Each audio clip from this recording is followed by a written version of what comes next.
Praise the lord, hallelujah. ದೇವರ ನಾಮಕ್ಕೆ ಸ್ತೋತ್ರವಾಗಲಿ. ಪ್ರಾರ್ಥನೆ ಮಾಡಿಕೊಳ್ಳೋಣ.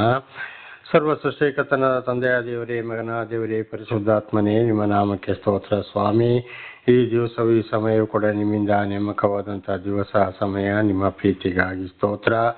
ಈ ದಿವಸದ ಸಂದೇಶದ ಭಾಗವನ್ನು ಕೂಡ ಹೇರಳವಾಗಿ ಆಶೀರ್ವದಿಸಲಿ. ನಿಮ್ಮ ಪವಿತ್ರ ಆತ್ಮರ ಮೂಲಕ ನಡೆಸುವುದಕ್ಕಾಗಿ ಸ್ತೋತ್ರ. ನಿಮ್ಮೆಲ್ಲ ಪ್ರೀತಿಗಾಗಿ ಕೃತಜ್ಞತಾ ವಂದನೆಗಳು. ಯೇಸುವಿನ ನಾಮದಲ್ಲಿ ಪ್ರಾರ್ಥಿಸಿದ್ದೇನೆ, ನಮ್ಮ ತಂದೆಯೇ, ಆಮೇನ್. ಇದನ್ನು ಕೇಳುತ್ತಿರುವ ನನ್ನ ಸಹೋದರ ಸಹೋದರಿ, ನಿಮಗೂ ನನ್ನ ಹೃದಯಪೂರ್ವಕವಾದಂಥ ನಮಸ್ಕಾರಗಳು.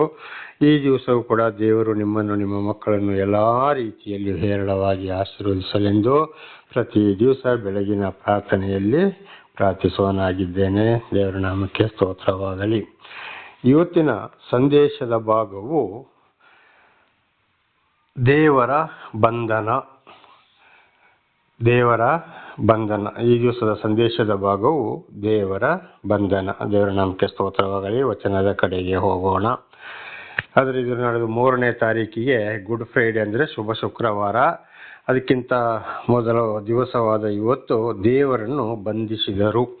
ಅವರು ಮನುಷ್ಯನ ಅವತಾರವೆತ್ತಿ ಭೂಲೋಕಕ್ಕೆ ಬಂದಾಗ, ಅವರು ಯಾಕೆ ಮನುಷ್ಯನ ಅವತಾರವೆತ್ತಿ ಭೂಲೋಕಕ್ಕೆ ಬಂದರು ಅಂತ ಹೇಳಿದ್ರೆ, ಆದಾಮನನ್ನು ಸೃಷ್ಟಿ ಮಾಡಿ ಮೊದಲು ಆದಿಕಾಂಡ 2ನೇ ಅಧ್ಯಾಯ 15ರಿಂದ 17ರವರೆಗೆ ಓದುವಾಗ ಅಲ್ಲಿ ಅವರನ್ನು ಎಚ್ಚರಿಸಿದ್ದಾರೆ. ನೀನು ಈ ಮರದ ಹಣ್ಣನ್ನು ಮಾತ್ರ ತಿನ್ನಬೇಕು, ಎಲ್ಲ ಮರದ ಹಣ್ಣನ್ನು ತಿನ್ನಬೇಡ, ತಿಂದರೆ ಈ ದಿವಸವೇ ಸತ್ತು ಹೋಗ್ತೀಯ ಅಂತ ಎಚ್ಚರಿಸಿದ್ರು.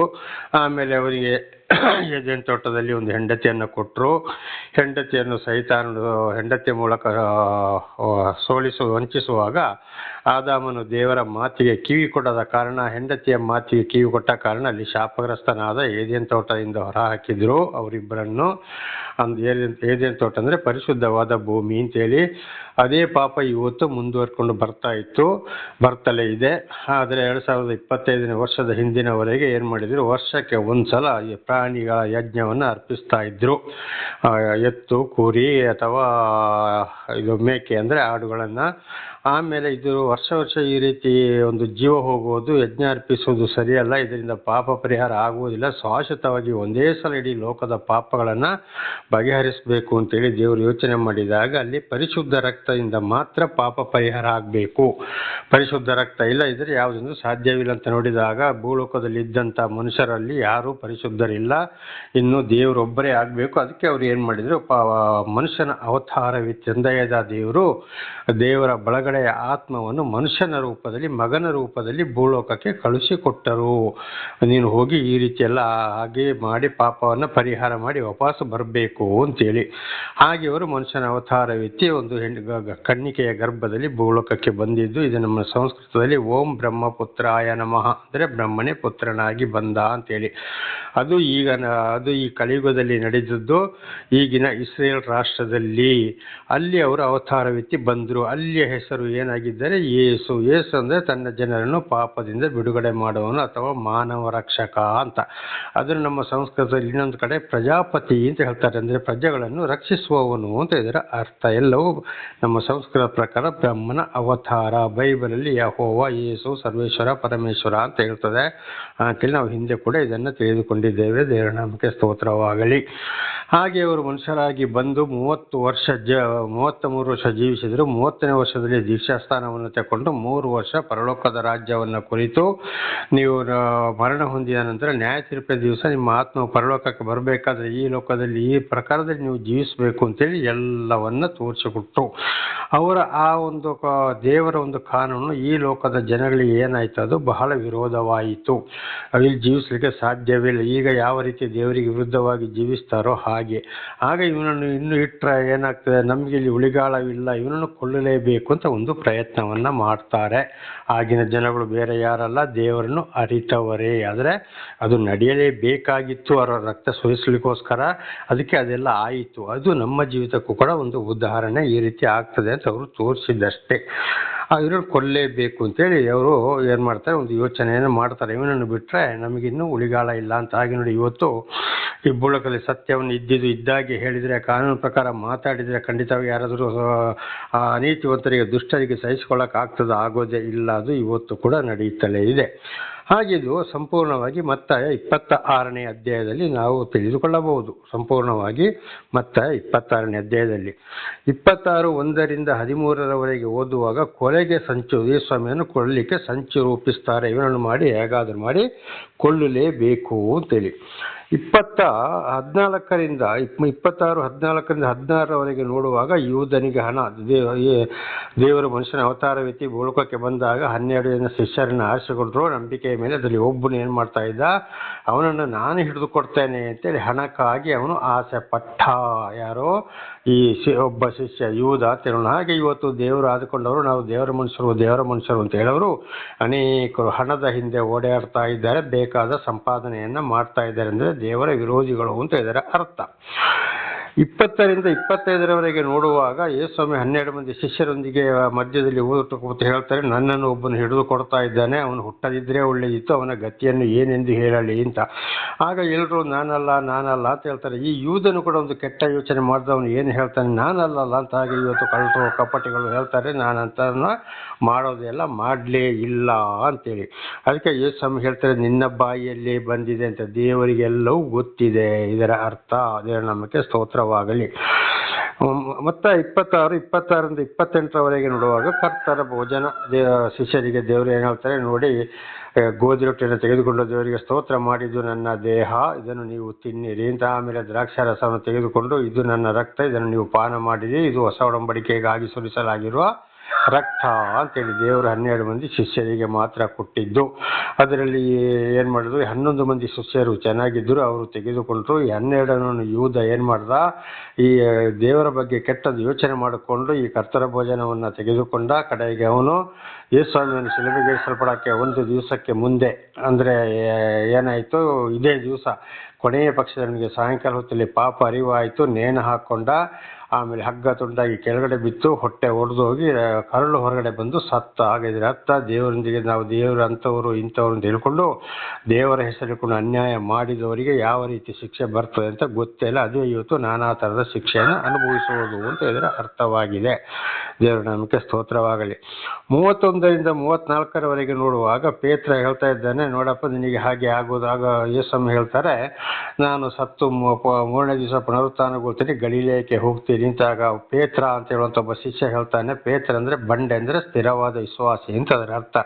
ನಿನಗೆ ಹಾಗೆ ಆಗುವುದು ಬೇಡ ಅಂತೇಳಿ, ಖಂಡಿತವಾಗಿ ನೀವು ನನ್ನನ್ನು ಅಲ್ಲಗೆಳೀತೀರಿ ಅಂತಾಗ ಪೇತ್ರ ಹೇಳ್ತಾರೆ, ನಾನು ಖಂಡಿತವಾಗಿ ಅಲ್ಲಗೆಳೆಯುವುದಿಲ್ಲ ಅಂತಾಗ ಯೇಸುಸ್ವಾಮಿ ಹೇಳ್ತಾರೆ, ನನ್ನನ್ನು ಹಿಡಿದು ಬಂಧಿಸಿದಾಗ ಅವನು ಯಾರು ಅಂತ ನನಗೆ ಗೊತ್ತಿಲ್ಲ ಅಂತ ನೀವು 3 ಸಲ ಹೇಳಿದ ಮೇಲೆ ಕೋಳಿ ಕೂಗ್ತದೆ ಅಂತಾದ.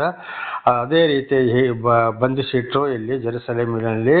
ಆಗ ಅಲ್ಲಿ ಇಬ್ಬರು ಬಂದು ಅವನ್ನ ಅಣಕಿಸ್ತಾರೆ. ಆಗ ಪೇತ್ರ ಹೇಳ್ತಾನೆ, ನನಗೆ ಇವನು ಯಾರು ಅಂತ ಗೊತ್ತಿಲ್ಲ ಅಂತ 3 ಸಲ ಹೇಳಿದ ಮೇಲೆ ಕೋಳಿ ಕೂಗಿತು.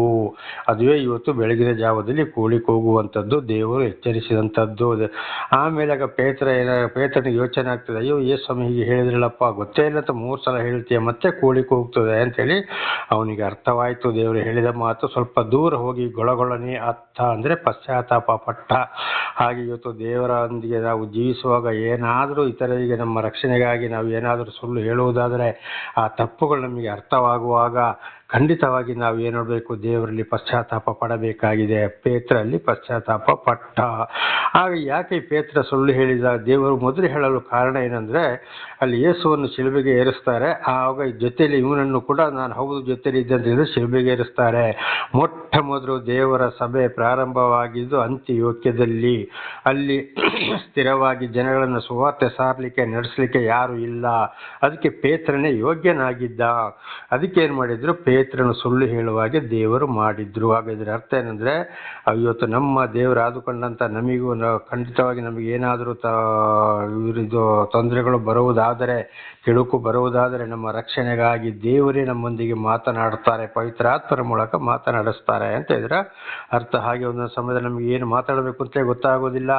ಆಗ ಅಯ್ಯೋ ನಾನು ಹೀಗೆ ಮಾತಾಡಿಬಿಟ್ನಲ್ಲಪ್ಪ ಅಂತ ಹೇಳ್ತೀವಿ. ಅದು ದೇವರಿಂದ ಬಂದಂಥದ್ದಾಗಿದೆ. ಅಂದರೆ ನಮ್ಮ ರಕ್ಷಣೆಗೋಸ್ಕರ, ಯಾವುದೇ ಸುಳ್ಳು ಗಿಳ್ಳು ಏನಲ್ಲ, ಪ್ರಾಣ ರಕ್ಷಣೆಗೋಸ್ಕರ ದೇವರು ಆ ರೀತಿ ನಮಗೆ ಮನಸ್ಸು ಕೊಡ್ತಾರೆ ಅಂತ ಇದರ ಅರ್ಥ.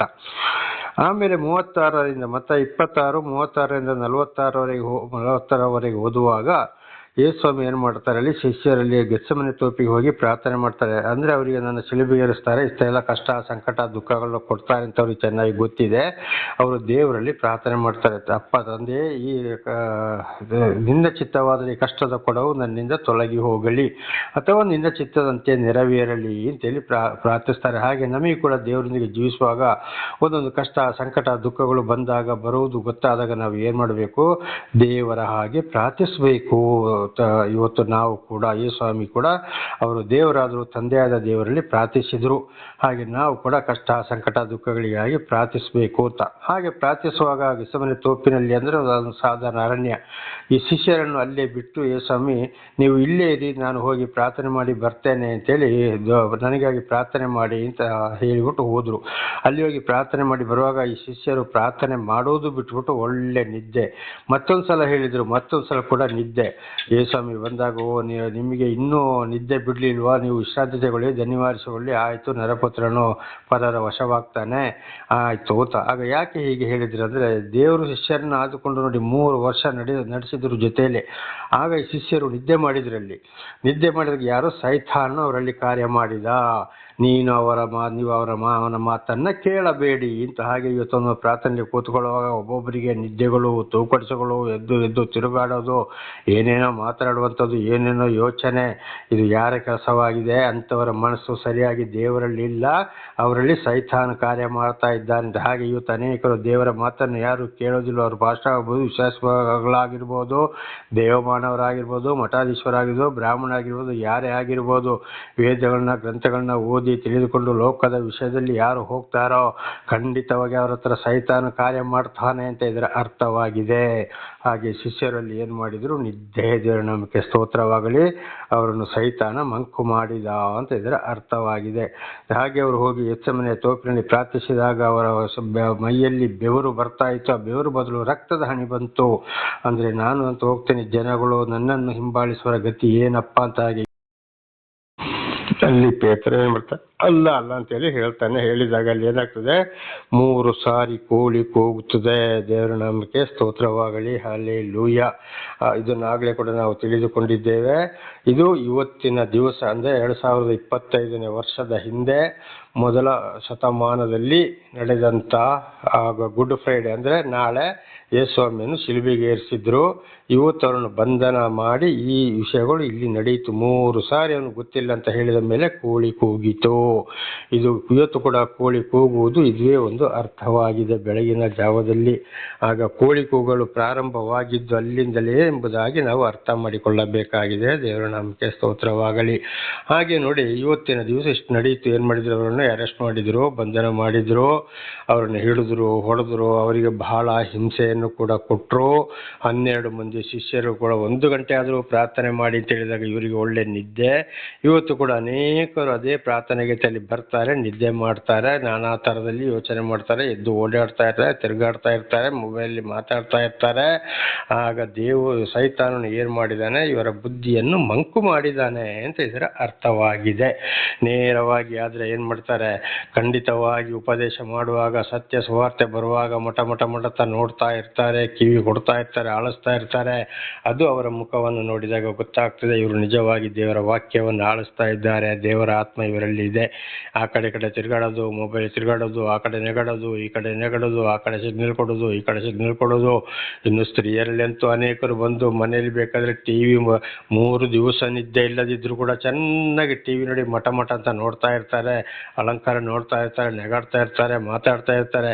ಪ್ರಾರ್ಥನೆ ಅಂದರೆ ಬೇಡವೇ ಬೇಡ. ಒಂದು ವೇಳೆ ಬಂದು ಕೂತ್ರು ಕೂಡ ತಕ್ಷಣ ಅವರಿಗೆ ನಿದ್ದೆ ಬರ್ತದೆ. ಅಂದರೆ ಸೈತಾನ ಅವರನ್ನು ಮಂಕು ಮಾಡ್ತಾ ಇದ್ದಾನೆ, ದೇವರ ಮಾತನ್ನ ಕೇಳಬೇಡಿ ಅಂತ. ಇದು ಇವತ್ತು ಕೂಡ ನಾವು ಇದನ್ನು ನೋಡಿ ಅರ್ಥ ಮಾಡಿಕೊಳ್ಳಬಹುದು. ಅಂಥವ್ರನ್ನು ನಾವು ಕೂಡ ಇವತ್ತು ನೋಡಬಹುದು. ಹಾಗೆ ನೋಡಿ, ಯೂದನಿಗೆ ಏನು ಮಾಡಿದ್ರು ಅಲ್ಲಿ, ಯೂದನ 12 ಮಂದಿ ಶಿಷ್ಯರಲ್ಲಿ ನಾನು ಹಿಡಿದು ಕೊಡ್ತೇನೆ, ನನಗೆ ಏನು ಕೊಡ್ತೀರಿ ಅಂತ ಕೇಳ್ದ ಯೂದ. ಮತ್ತಾಯ 26ನೇ ಅಧ್ಯಾಯದಲ್ಲಿ 14ರಿಂದ 16ರವರೆಗೆ ಓದುವಾಗ ಆಮೇಲೆ 12 ಮಂದಿ ಶಿಷ್ಯರಲ್ಲಿ ಒಬ್ಬನಾದ ಇಸ್ಕರಿಯೋತ ಯೂದನೆಂಬವನು ಮಹಾಯಾಜಕರ ಬಳಿಗೆ ಹೋಗಿ, ನಾನು ಅವನನ್ನು ನಿಮಗೆ ಹಿಡಿದುಕೊಟ್ಟರೆ ನನಗೆ ಏನು ಕೊಡುತ್ತೀರಿ ಅಂದನು. ಅವರು ಅವನಿಗೆ 30 ರೂಪಾಯಿ ತೂಗಿಕೊಟ್ಟರು. ಆದ್ದರಿಂದ ಅವನು ಆತನನ್ನು ಹಿಡಿದುಕೊಡುವುದಕ್ಕೆ ಅನುಕೂಲವಾದ ಸಮಯವನ್ನು ನೋಡುತ್ತಿದ್ದನು. ನೋಡಿ, 3 ವರ್ಷ ಈ ಯೂದನನ್ನು ಕೂಡ ಆರಿಸಿಕೊಂಡು ದೇವರೊಂದಿಗೆ 3 ವರ್ಷ ಪರಲೋಕದ ವಿಷಯವನ್ನು ತಿಳಿದುಕೊಂಡಂತ ದೇವರ ಶಿಷ್ಯನಾದಂಥ ಯೂದ ಕಡೆಗೆ ಏನು ಮಾಡಿದ, ಅವನನ್ನು ಹಿಡಿದು ಕೊಡ್ತೇನೆ ಅಂದರೆ ಅವರಿಗೆ ಯೇಸು ಯಾರು ಅಂತ ಗೊತ್ತಿಲ್ಲ. ಹಿಡಿದು ಕೊಟ್ಟರೆ ಏನು ಕೊಡ್ತೇನೆ ಅಂತ ಅವ್ರು ಹೇಳ್ತಾರೆ, 30 ರೂಪಾಯಿ ಬೆಳ್ಳಿ ನಾಣ್ಯ, ಆಗಿನ ಕಾಲದ್ದು, ಈಗದು ಎಷ್ಟೋ ದುಡ್ಡು ಆಗ್ಬೋದು, ಅದನ್ನು ತೆಗೆದುಕೊಂಡ ಹಾಗೆ ಇವತ್ತು ದೇವರ ಹೆಸರನ್ನು ಹೇಳಿಕೊಂಡು ಸತ್ಯ ಸುವಾರ್ತೆಯನ್ನು ಸಾರುವವರಿಗೆ, ಪರಲೋಕ ರಾಜ್ಯವನ್ನು ಸೇರುವವರಿಗೆ ಚೆನ್ನಾಗಿ ತಿಳಿದುಕೊಂಡು ನಾವು ದೇವರ ಶಿಷ್ಯರು, ನಾವು ದೇವರ ಮಕ್ಕಳು, ನಾವು ಅಂಥವರು, ನಾವು ಇಂಥವ್ರು ಅಂತ ಹೇಳಿಕೊಂಡು ವಿರೋಧಿಗಳಿಗೆ ಹೇಳಿಕೊಡೋರಾಗಿದ್ದಾರೆ. ಅವರಿಂದಲೇ ಲಾಭವನ್ನು ಪಡೆಯೋರಾಗಿದ್ದಾರೆ. ಇದು ಇವತ್ತು ಕೂಡ ಈ ಕ್ರೈಸ್ತ ಒಂದು ಸಭೆಗಳಲ್ಲಿ ಒಂದು ಸಭೆಯವರು ಅದನ್ನೇ ಮಾಡ್ತಾ ಇದ್ದಾರೆ. ಈ ವಿರೋಧ ಸಭೆಯವರು ಏನು ಮಾಡ್ತಾರೆ, ಅವರು ಸತ್ತ ಸಮಾಧಿಗೆ ಹೋಗಿ ಪ್ರಾರ್ಥನೆ ಮಾಡ್ತಾರೆ, ವಿಗ್ರಹ ಪೂಜೆಯನ್ನು ಮಾಡ್ತಾರೆ, ಹಂದಿಯು ಸಾಕ್ತಾರೆ, ಹಂದಿ ಮಾಂಸವನ್ನು ತಿಂತಾರೆ, ಪ್ರಾಣಿ ಬಲಿ ಕೊಟ್ಟಿದ್ದನ್ನು ತಿಂತಾರೆ, ಜ್ಯೋತಿಷ ಮಾಯ ಮಂತ್ರಕ್ಕೂ ಹೋಗ್ತಾರೆ, ಎಲ್ಲ ಅನ್ಯ ಜನಾಂಗಗಳಾಗಿದ್ದಾರೆ. ವಿಗ್ರಹಗಳು, ಯೇಸು ಮರಿಯಮ್ಮ ಅಂತೇಳಿ ವಿಗ್ರಹಗಳನ್ನು ಕೂಡ ಮಾಡ್ಕೊಳ್ತಾರೆ. ಅಂಥವ್ರ ಕಡೆಗೆ ಏನು ಮಾಡ್ತಾರೆ, ಸತ್ಯ ಸುವಾರ್ತೆ ಸಾರು, ನೋಡಿ ನಾವು ಏನು ಮಾಡೋದಿಲ್ಲ, ನಾವು ನಿಮ್ಮ ಜೊತೆಯಲ್ಲಿ ಇದ್ದೇವೆ, ನಾವು ನಿಮ್ಮ ಹಾಗೆ ಎಲ್ಲವನ್ನ ಮಾಡ್ತೇವೆ, ವಿಷಯವನ್ನು ಮಾತ್ರ ಸಾರ್ತೇವೆ.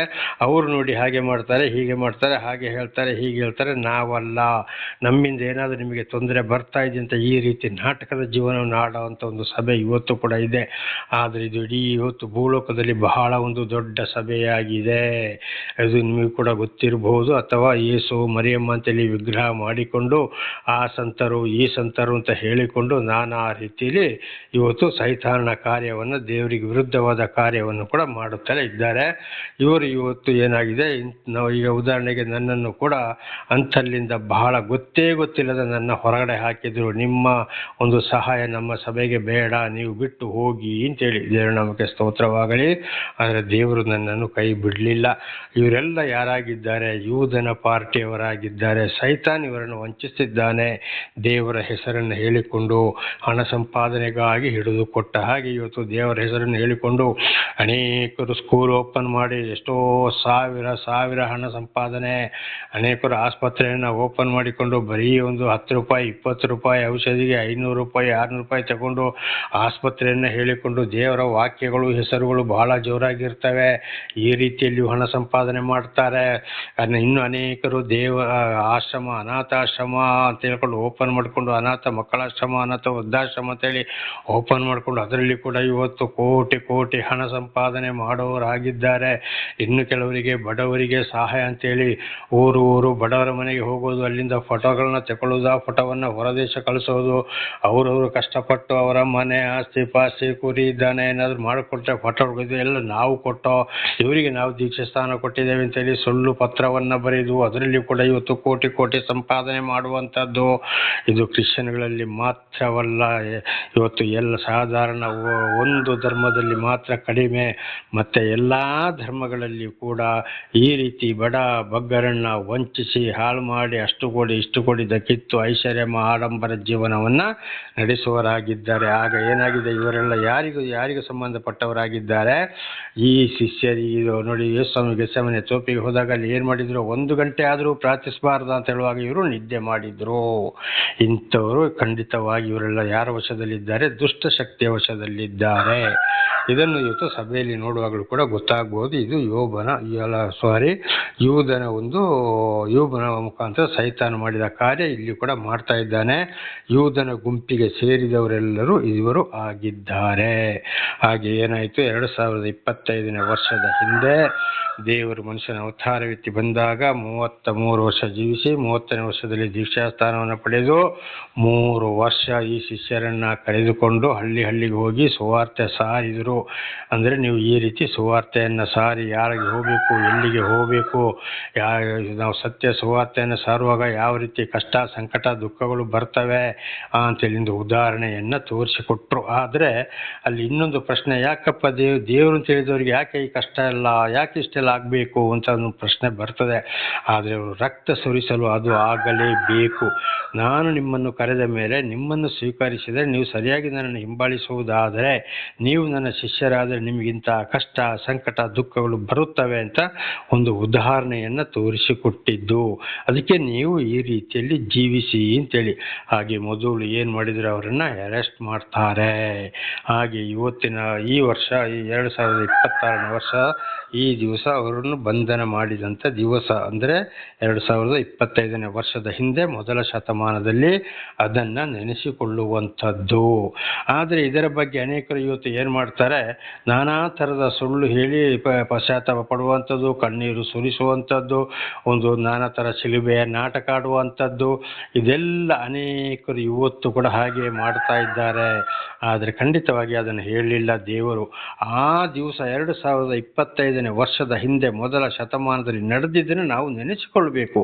ದೇವರು ಬಂದರು, ಯಾಕೆ ಈ ರೀತಿ ಅವರು ಹುಟ್ಟಿ ಬಂದರು, ಯಾಕೆ ಈ ರೀತಿ ಆಯಿತು ಎಂಬುದನ್ನು ನಾವು ಸಂಪೂರ್ಣವಾಗಿ ತಿಳಿದುಕೊಳ್ಳುವಂಥದ್ದು, ಅದನ್ನು ಜ್ಞಾಪಿಸಿಕೊಳ್ಳುವಂಥದ್ದಾಗಿದೆ. ಹಾಗೆ ಇವತ್ತು ಕೂಡ ಅವ್ರನ್ನ ಬಂಧಿಸೋದಿಲ್ಲ, ಅರೆಸ್ಟ್ ಮಾಡೋದಿಲ್ಲ, ಹೊಡೆಯೋದಿಲ್ಲ, ಏನಿಲ್ಲ. ಅವರು ಸತ್ತಲಿಂದ 3ನೇ ದಿವಸ ಎದ್ದು ಬಂದರು, 40ನೇ ದಿವಸ ಪರಲೋಕಕ್ಕೆ ಹೋದರು. ಪರಲೋಕದಲ್ಲಿ ಸೇರಿಕೊಂಡು ತಂದೆಯಾದ ದೇವರ ಬಲಪಾರ್ಶ್ವದಲ್ಲಿ ಕುಳಿತುಕೊಂಡ್ರು. ಅವರೇ ತಂದೆ ಮಗ ಪರಿಶುದ್ಧನಾದ ದೇವರು ಅವರೇ ಆಗಿದ್ದಾರೆ, ತ್ರಿಯೇಕ ದೇವರಾಗಿದ್ದಾರೆ, 3 ಶಕ್ತಿಯಾಗಿ ಬದಲಾದರು. ಆದರೆ ಇವತ್ತು ಅವರು ದೇವರಾಗಿದ್ದಾರೆ. ಆದ್ದರಿಂದ ಅದನ್ನು ನಾವು ನೆನೆಸಿಕೊಳ್ಳಬೇಕು, ಇದನ್ನು ನಾವು ಅರ್ಥ ಮಾಡಿಕೊಳ್ಳಬೇಕು ಅಂತ ಈ ಒಂದು ಯೋಚನೆಯಾಗಿದ್ದೆ ದೇವರದ್ದು. ದೇವರ ನಾಮಕ್ಕೆ ಸ್ತೋತ್ರವಾಗಲಿ. ಇದನ್ನು ನಮ್ಮ ಸಂಸ್ಕೃತ ಬೈಬಲಲ್ಲಿ ನೋಡುವಾಗ, ಒಂದು ಬೈಬಲಲ್ಲಿ ಯೆಹೋವಾ ಮತ್ತು ಯೇಸು ಅಂತ ಇದೆ. ಅದು ಸತ್ಯವೇದ ಎಂಬ ಬೈಬಲ್. ಯೆಹೋವ ಅಂದರೆ ಪರಮಾತ್ಮ, ಭಗವಂತ ಅಂತೇಳಿ ಇದನ್ನು ನಾವು, ಅದು ನಾನೇ ಸರ್ವೇಶ್ವರ, ನಾನೇ ಪರಮೇಶ್ವರ, ನಾನೇ ಶ್ರೀನಿವಾಸ, ನಾನೇ ಶ್ರೀಮನ್ನಾರಾಯಣ ಅಂತೇಳಿ ಬರೆಯಲ್ಪಟ್ಟಿದೆ. ಇನ್ನೊಂದು ಬೈಬಲಲ್ಲಿ ಕೂಡ ನಾನೇ ಸರ್ವೇಶ್ವರ, ನಾನೇ ಯೇಸು, ನಾನೇ ಶ್ರೀನಿವಾಸ, ನಾನೇ ಭಗವಂತ, ನಾನೇ ಪರಮಾತ್ಮ ಅಂತ ಬರೆಯಲ್ಪಟ್ಟಿದೆ. ಹಿಂದಿ ಬೈಬಲಲ್ಲಿ ನೋಡುವಾಗ ಕೂಡ ನಾನೇ ಪರಮೇಶ್ವರ, ನಾನೇ ಯೇಸು ಅಂತ ಕೂಡ ಬರೆಯಲ್ಪಟ್ಟಿದೆ. ದೇವರ ನಾಮಕ್ಕೆ ಸ್ತೋತ್ರವಾಗಲಿ.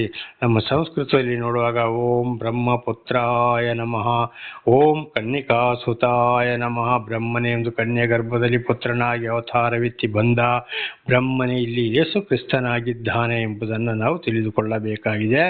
ಯೇಸುವೇ ಸಾಕ್ಷಾತ್ ಪರಮಾತ್ಮ, ಸಾಕ್ಷಾತ್ ಪರಬ್ರಹ್ಮ, ಪರಮಾತ್ಮ, ಭಗವಂತನು ಅಂತ ಕೂಡ ನಾವು ತಿಳಿದುಕೊಳ್ಳಬೇಕಾಗಿದೆ. ದೇವರ ನಮಗೆ ಸ್ತೋತ್ರವಾಗಲಿ.